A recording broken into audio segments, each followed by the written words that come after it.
First of all, thank you for coming. This is going to be a little different.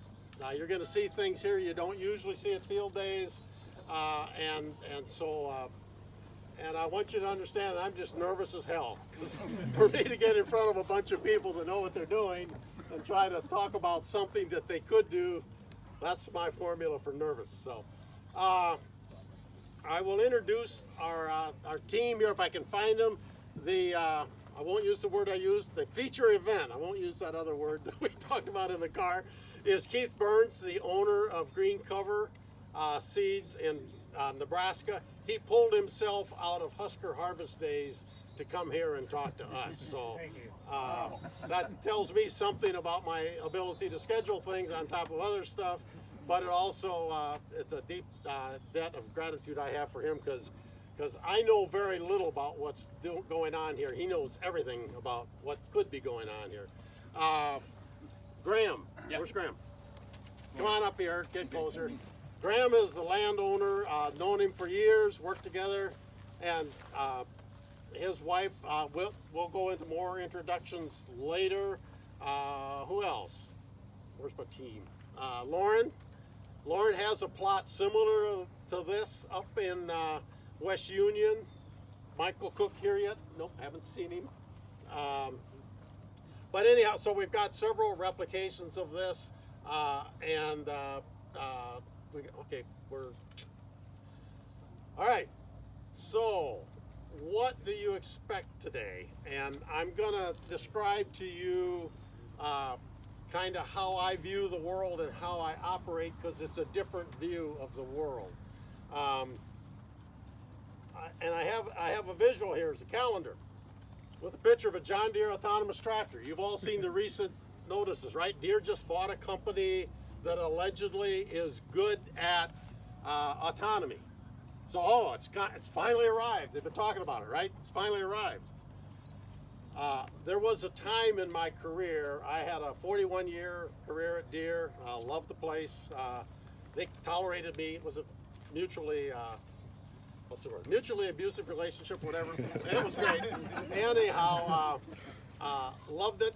Late in my career, I was in the advanced engineering group, and we would sit around and think up stuff. And Deere had a rule. They had a rule that said 5% of every sales dollar, 4 or 5% of every sales dollar, they would put into what they call R&D. And so not profit, sales. And so that went into new product programs, continuous improvement, and advanced engineering. Continuous improvement is the John Deere most of you equipment owners know and love, because that's you're standing across from the parts counter, you're talking to the service manager, you're dealing with the everyday product. If you've been part of the factory, they grind out equipment and all that. So it's mostly manpower. It's mostly engineering talent solving problems in a rational, usually rational manner. Not a big part of the budget. Then there was a new products program. That's what's next. That's what shows up on the calendars. That's what shows up in the brochures and the trade shows and all that. And that's the really expensive part of it. But then I need a water. Somebody grab me a little water. I can tell it's going to be a long day. So they also had a rule that said advanced engineering always got 10% of the budget, and it usually did. And so advanced engineering, and so it's 10% of 4%, or 0.4%. But we weren't worried about putting something right into production. We were worried. Corporate tolerated us and supported us because they wanted somebody to show them what was next, what's ahead. And some of my old John Deere buddies may have to correct me if I start to mistake or make up stories, but I'll try not to. So once a year, and one of the managers early on figured out this was a good tool. Once a year, we would load up the executives, haul them down to some remote desert spot or someplace in the world. And they'd load up the corporate planes and people would show up, and we'd have one day where we asked for their undivided attention. And the audience was corporate a little bit because they kind of had the purse strings, but the other targets were the factory managers. And the guys that ran the factories, most of them wanted nothing to do with engineering.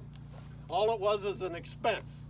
Unless something's broke or leaking or a customer's not happy, then the engineer gets to go fix that and do it quickly and then go back to your cubby hole and don't bother me.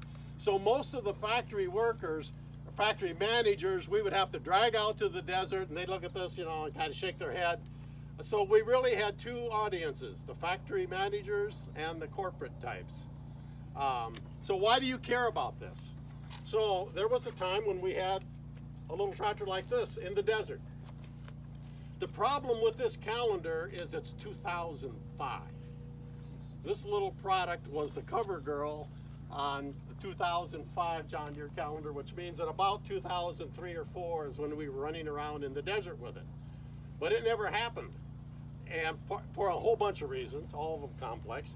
But what we're going to show you some things is going to happen at some point in the future today. So when we talk to you about a bunch of what looks like weeds between corn rows and looks like a lot of work, it may be that in 5 or 10 or 15 years that will look like normal.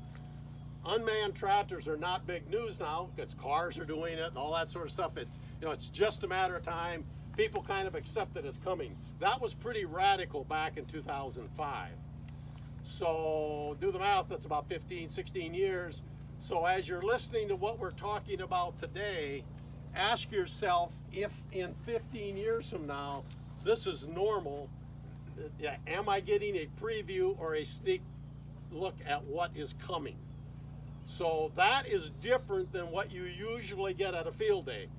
Usually at a field day, they want you to go home and order a bunch of seed or treatments or equipment or seed or something like that.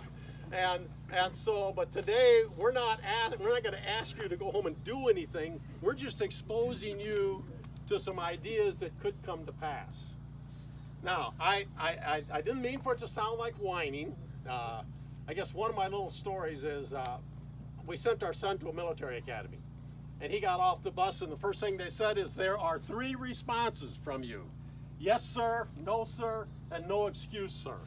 So we're going to stay out of the excuse business here today, because if you look at the corn crop and look at this, it looks kind of interesting. We're not going to make any excuses. We're going to try to explain what we think happened and why and all of that. So you could say, well, I'm just going to wait my 15 years and I'm going to start doing this when everybody else is doing it. That's the safe bet, right? Why would I stick my neck out for a mess like this if I can just wait until till somebody else figures it out? The guy down the road, the big grower, the innovator or whatever. But there's one other product that has come to production recently that is probably more important to a lot of you in the perspective that you bring to what we see today, and that is a little thing called Tier 4 emissions. One of the reasons I retired when I did in 2008 is all that John Deere product engineering could think about was meeting the Tier 4 requirements. It was not a fun place to be because the engine guys got all the money, they got all the attention. They were talking about really screwy things like 2 fuel tanks on a tractor. Well, we would never put water and a nitrogen mix in a tank that freezes on a tractor. But there was this little thing called a rule. And the rule was you will meet a certain emissions standard. You will meet that or you don't get to sell tractors. And so there wasn't any like, well, I don't like that idea. It's not a good idea. We're not ready for that. Most of the companies, we're recording this, most of the companies probably wouldn't have done Tier 4 if somebody didn't make them do it, because it was expensive and the customer didn't see a lot of value necessarily. So the other perspective I want you to think about as you listen and as you interact, what if in a couple of years somebody says, you will not till? What if somebody said in a couple of years, you don't get any more synthetic fertilizer? Or what if somebody said in a couple of years, there will be a little government worker show up at your tile outlet and we're going to measure your water, see what you're doing. So that's all, seems like a faraway world, but that was how I looked at Tier 4 emissions when we were talking about how are we ever going to make a tractor that clean? The air is going to be cleaner, you know, all these stories and all that sort of stuff. But the companies, and it was a level playing ground. Everybody had the same rules. So it was up to the companies to figure out how to do it best. So you can look at this today as just a lark at what might happen someday, or you could look at it as something you may have to deal with someday. Or even better yet, and this is where we really want to go with the conversation today, maybe it's worth doing. Maybe it's worth trying to do what we're doing here, and what we're trying to do is build soil health and make this little farm more productive. Now, full disclosure, I had never set foot on this land until about mid-January.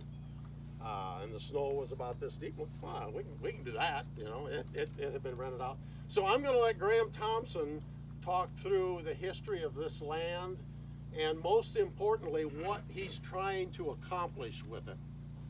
Because those of you, and we'll get to that, the brain's working slowly. Some of you here have a little thing on your email address called .usa, right? So the role play you guys get to play, normally you look at this, you're like the corporate folks when we're out in the desert. The corporate folks would say, yeah, you guys, oh, it's good that you guys are doing that. We're glad we're glad you're doing these experiments. And then they go back home and they feel good. And the factory manager said, that's nice that you brought us out here. Can I go back and make some more tractors and combines and all that? So the corporate folks are kind of looking at this is a good thing, but I also want you to think about how would you go out and encourage a grower to do this? Or more importantly, to make this a really valuable meeting for everybody, I want you to get inside the head of the growers that you all know and work with that are sitting across the table with arms crossed, says, so tell me again how this is going to make me more money. Tell me again why I should spend more time in a tractor cab. Tell me again why I need all this confusion. What I have now works. Okay? So I want you to throw at us a lot of those questions. We don't have anything to sell here. There's nothing in a jug. We're just being really candid. We had a heartfelt conversation a few weeks ago that says, this is so bad. Anybody that grows corn for a living is going to look at it, get back in the pickup and get the hell out of here, because it's a disaster. And yet, and my good friend Jack Boyer said, you can, as long as you learn from what goes wrong, you're going to be better off. So this is a learning and a mind expanding conversation for you guys today. So with that, Graham, go for it. Great. So good morning, everyone, and welcome, and thanks for coming.